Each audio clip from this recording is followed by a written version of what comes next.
નહીં, પેટ્રોલના ભાવ વધવાના છે, આ બધી ચર્ચાઓ આપણે ચાલે છે. પણ આપણે જીવનનો અંત આવવાનો છે, આપણે એક દિવસ મરવાનું છે, કોઈ દિવસ એના ચિંતા વાતો નહીં થતી. કોઈને જોયું તમે વાત કરતા, ભાઈ તારું મૃત્યુ હશે, તું ક્યાં જવાનો? નવાપુરમાં આવવાનો કે પાકિસ્તાનમાં જવાનો?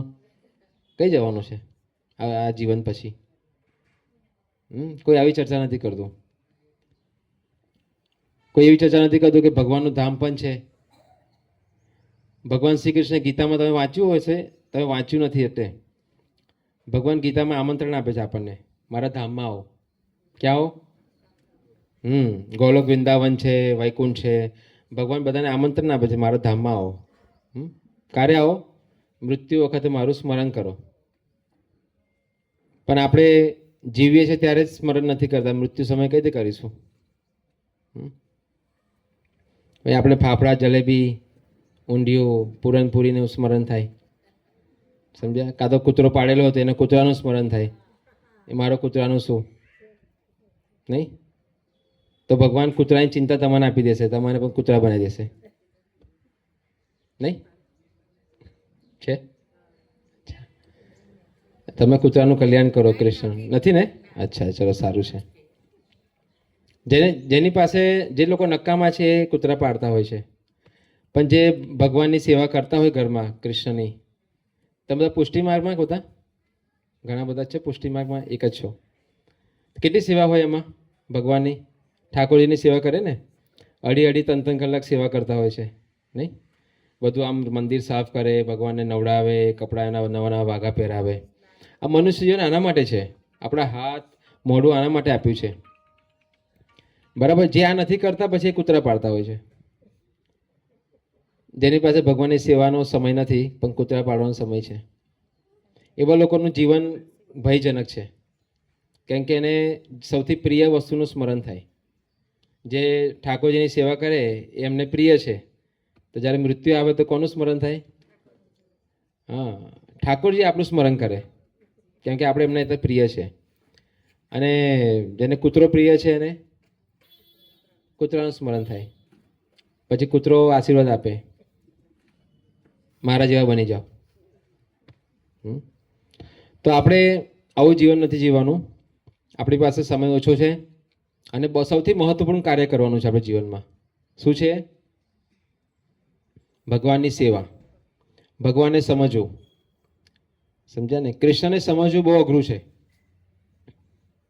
કૃષ્ણના કાર્યકલાપ અનંત છે, એટલે આપણે સમય આપણી પાસે અનંત નથી, આપણે સમય થોડો છે, 50-60 વર્ષ, પણ કૃષ્ણની લીલા અનંત છે.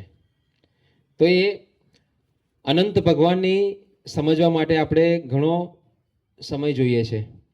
પણ ભગવાને કલયુગમાં સમજાવવા માટે બહુ સરળતાથી આપણને એક ઉપાય આપેલો છે, જે છે એમના નામનું ઉચ્ચારણ કરવું. હરે કૃષ્ણ કૃષ્ણ કૃષ્ણ હરે હરે, હરે રામ રામ રામ હરે હરે. આપણે સૌ આ કીર્તન કરીએ ઘરમાં તો ભગવાન આપણને બહુ સરળતાથી સમજાઈ શકે છે. સમજવું અઘરું નથી ભગવાનને, પણ જ્યારે આપણે અઘરા હોઈએ તો ભગવાનને સમજવું અઘરું છે. તો આ હરિનામથી આપણું હૃદય થોડું પથ્થરથી કેવું થાય છે? રૂ જેવું સોફ્ટ થાય છે. અને જેનું હૃદય કોમળ છે એને જ ભગવાન સમજમાં આવે છે. રાવણનું હૃદય કેવું હતું? પથ્થર હતું, કઠોર. એટલે રામ ભગવાન સામે હતા તે છતાં પણ એમની શરણ લીધી નહીં. તો એ જ રીતે આપણે જો આ જીવનમાં ભગવાનની શરણ નથી લેતા, સમજતા નથી, એમને સમય નથી આપતા, તો આપણું હૃદય પણ એ જ રાવણનું છે. તો આવા જીવનથી કોઈ ફાયદો નથી.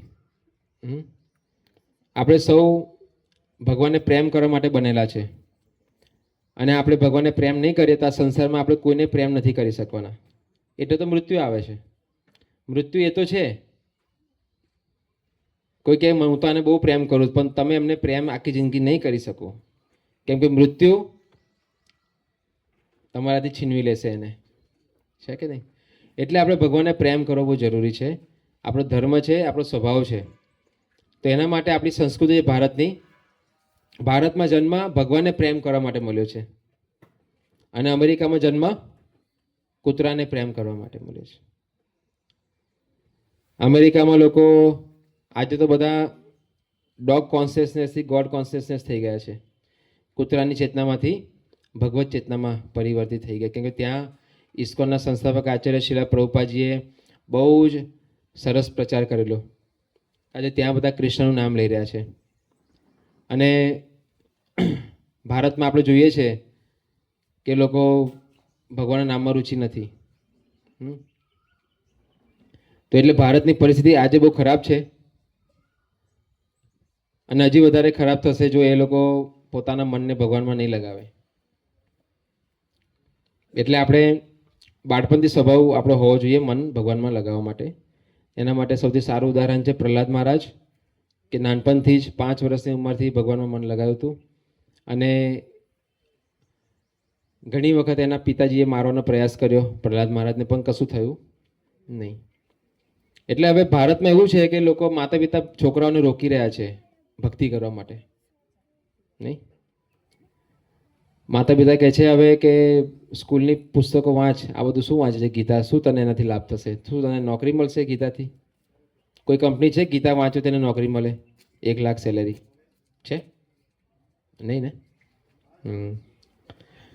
પણ ભગવાન કહે છે મારી જે નોકરી કરે છે એને 1 લાખ, 2 કરોડ, 10 કરોડ, 50 કરોડ હું આવી સસ્તી વસ્તુ આપતો નથી. શું આપે છે? તમને પ્રેમ મળે કોઈ જગ્યાએથી? કરોડોમાં ખરીદીને મળે પ્રેમ? મળે ના મળે ને. આપણે ઘરમાં કોઈ કામવાળી રાખીએ, કાં તો છોકરાને સંભાળવા માટે કોઈ આયા રાખીએ, એ માં જેવો પ્રેમ કરે? તમે કેટલી બધી પગાર આપો પણ નહીં કરે, એના કામ પ્રમાણે જ કરશે. તો આ જ રીતે પૈસાથી કોઈ દિવસ પ્રેમ થાય નહીં. તો ભગવાન કહે છે જે મારી નોકરી કરે છે એનો મતલબ મારી વાત માને છે, મારા પ્રમાણે કાર્ય કરે છે, એને હું મારો પ્રેમ આપું છું. શું આપે છે? પણ આપણે બધાને કેવી આદત થઈ ગઈ છે અત્યારે? પૈસા. વોટિંગ આપવા જવું છે તોય પૈસા, એટલે પેલા લોકો પૈસા વિતરણ કરવા નીકળે છે આગલા દિવસે. વધારે ખબર છે મેન્ટાલિટી કેવી છે. પેલા નિર્મલ બાબા થઈ ગયો હતો, કોણ? આવા ઘણા હમણાં નાસિકમાં પણ એક નીકળ્યો નવો પાખંડી.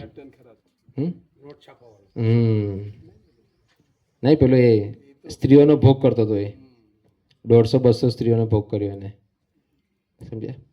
આવા પાખંડીઓ નીકળી રહ્યા છે આપણા ભારતમાં. એટલે ભારતમાં હવે વિશ્વાસ કેવી રીતે કરવો કે આપણે આધ્યાત્મિક પંથમાં છે કે નહીં?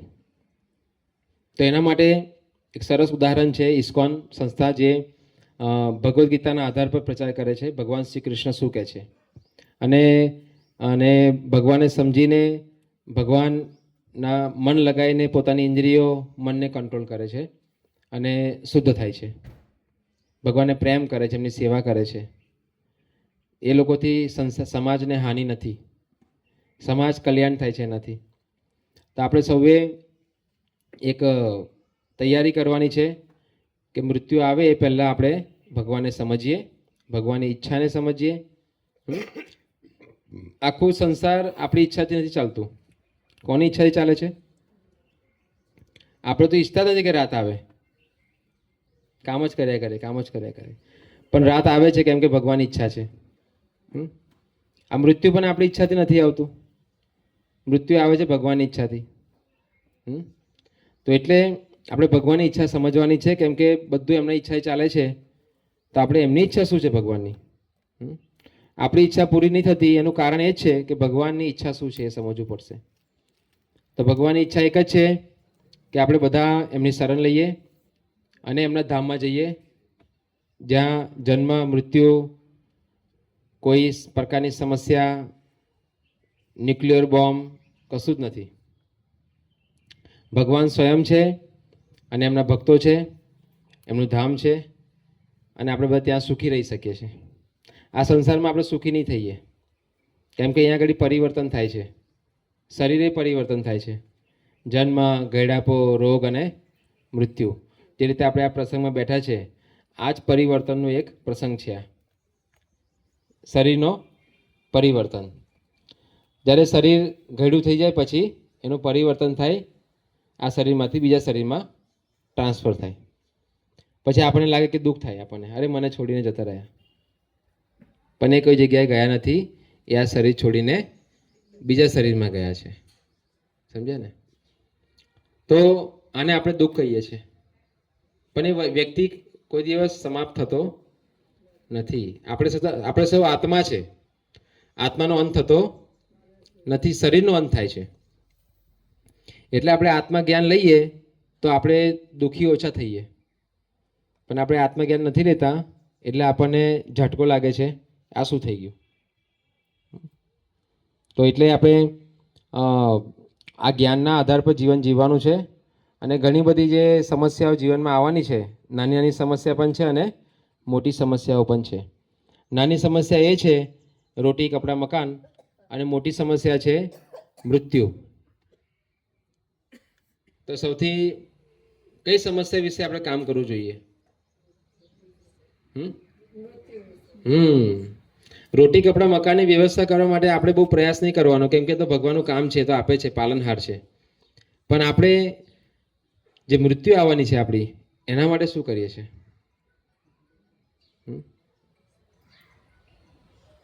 શું પાછું આપણને શરીર મળશે? કેવું શરીર મળશે? 84 લાખ પ્રકારના શરીર છે, એમાંથી કયું શરીર મળશે આપણને? શું ખબર? એટલે ભયજનક સ્થિતિ છે આપણી. કલયુગમાં રહી રહ્યા છે પણ ગંભીર નથી આપણે. તો ગંભીર થવા માટે સારા લોકોનો સંગ કરવાનો. જે લોકો ભક્ત છે, ભગવાનની સેવા કરે છે, એમની પાસે સારા અનુભવ હોય છે, એમની પાસે સંતુષ્ટિ હોય છે, સુખ હોય છે. તમે આવા લોકોનો સંગ કરશો તો આપણે પણ આપણું જીવન આ રીતે ઢાળી શકીએ છીએ. પણ આપણે એવા લોકોનો સંગ કરી રહ્યા છે જે લોકો સમય બરબાદ કરે છે. ક્રિકેટર, પછી આ ફિલ્મ ઇન્ડસ્ટ્રી છે, હા કોણ ફિલ્મ સ્ટાર છે બધા, આ બધો સમય બરબાદ કરી રહ્યા છે અને આપણો પણ સમય બરબાદ કરે છે. એને કોઈ લાભ નથી આપણને. એટલે આપણે એવા લોકોને નહીં અનુસરણ કરીને જે ભગવાન શ્રી કૃષ્ણના ભક્તો છે, જે બહુ અનુભવી છે, બુદ્ધિમાન છે, એવા લોકોનો સંગ કરો કે જે તમને તમારા જીવનમાં જે અંત આવવાનો છે એના માટે તમારે શું કરે છે? એલર્ટ કરી રહ્યા છે. હમણાં મિસાઇલ ઇઝરાયલ એટેક કરવાનું છે, તો ઈરાન શું કરે છે? એલર્ટ કરે છે. સાયરન વાગે છે કે નહીં વાગે છે ને? તો ભગવાનના ભક્તો જે નગર નગર સંકીર્તન કરે છે ને, જે હરિનામનો, એ સાયરન છે. ગંભીર થાવ, મૃત્યુ આવવાનું છે, ભગવાનનું નામ લો. આ એ છે એલર્ટ સંકીર્તન. તો એટલે આપણે જો તમે બધા ઈચ્છો છો કે તમે સારી રીતે આપણી મૃત્યુ થાય, આપણું સારી રીતે પલાયન થઈ જાય સંસારથી, ભગવત ધામ જઈએ, તો તમે બધા પ્લાનિંગ કરી શકો છો આના વિશે. અને જે લોકો નથી જવું, એના સંસારમાં જ રહેવું છે, તો કશું જ ના કરશો. ક્રિકેટ જુઓ, પિક્ચર જુઓ, બરાબર ને? જે પણ તમારે દારૂ પીવું હોય, માંસ ખાવું હોય, જે પણ તમારે કરવું હોય બધું કરી શકો છો. તમારા માટે છુટ્ટી છે, બરાબર ને? પણ જેને બચવાનું છે એ લોકો આ સલાહ લઈ શકે છે. આપણે બધાની સ્વતંત્ર ઈચ્છા છે, ભગવાન પણ એમાં હસ્તક્ષેપ કરતા નથી. ભગવાન બધું જ્ઞાન આપીને કહે છે, હવે અર્જુન તને જે સારું લાગે કર, બરાબર ને? તો ભગવાને આપણા હાથમાં આપ્યું છે, બુદ્ધિ છે, તો આપણે કામ લગાવવાનું કે શું કરવાનું છે મારે. હરે કૃષ્ણ. ભગવદ્ ગીતા. આજે તમે લોકો એવું વિચારતા હશો કે આ પ્રસંગમાં ક્યાં ગીતા? અરે બાપરે, સૂતક ચાલી રહ્યું છે. સૂતક એટલે ખબર શું હોય? સૂતક, સૂતકનો મતલબ સારી તક. શું? હા, મને પુષ્ટિ માર્ગમાં જ એક બાબાજીએ કીધેલું કે સૂતકમાં લોકો શું કરે, બધું મૂકી દે છે, ગીતાએ મૂકી દે છે, ભગવાનનો પ્રસાદે લેતા નથી, નામય લેતા નથી, બરાબર. પણ કે જે મૂર્ખાઓને ખબર નથી કે મૃત્યુ આવશે તો શું કરીશું. તો એટલે કીધું છે એમને એમને એ કહેતા મને કે આ તો બહુ સારી તક છે કે હવે આપણે ગીતાને વાંચવી જોઈએ. શોકમાં વ્યક્તિ વાંચે કે નહીં વાંચે? લગ્ન પ્રસંગમાં વાંચ્યા? ના વાંચે, એમાં મેકઅપ કરે. તમે એમને કેટલો મેકઅપ કરીને આવ્યા હોત જો લગ્ન હોત તો અહીંયા આવત નહીં. આજે બધા ટાઈમ પર આવી ગયા, પણ લગ્નનો ટાઈમ પર ના આવે કે શૃંગાર કરવાથી સમય ઓછો પડે ને એટલે. પણ આજે શોકનો સમય છે અને ભગવદ્ ગીતા આપણને શોકમાં સમજ પડશે. સમજ્યા ને?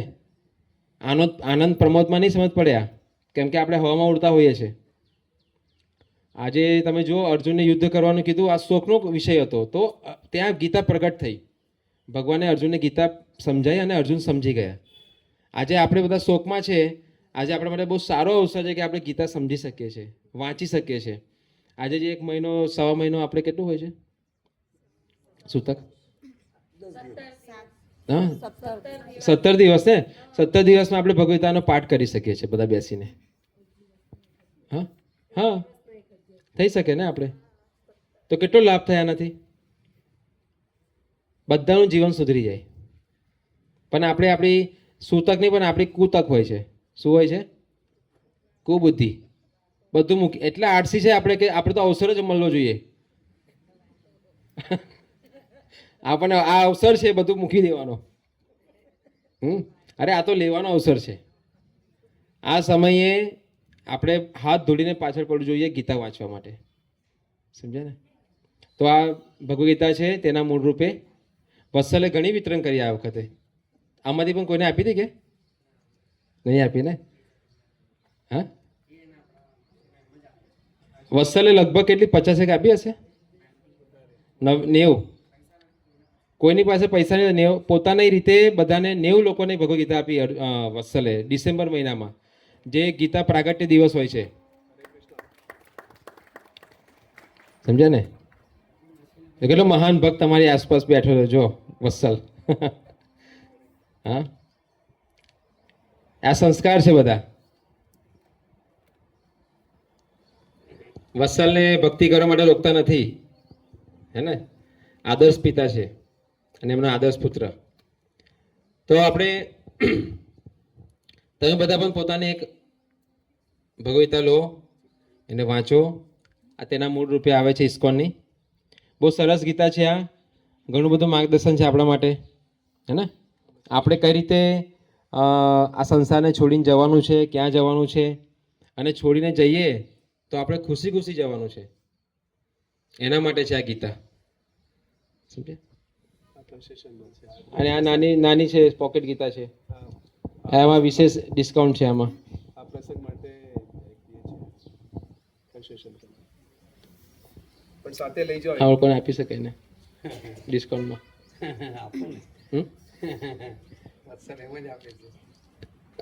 આમાંથી કંઈક આપવાની છે આપણે અસલ? નાની આપીએ આપણે. નાની આપી હા તો આવે ને આગળ આવો. તમારા પરિવારના હાથથી આપવાનું.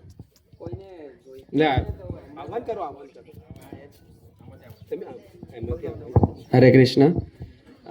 કોઈના ઘરે નહીં હોય ને તો કોઈને પણ જોઈતી હોય મિત્રોને કોઈ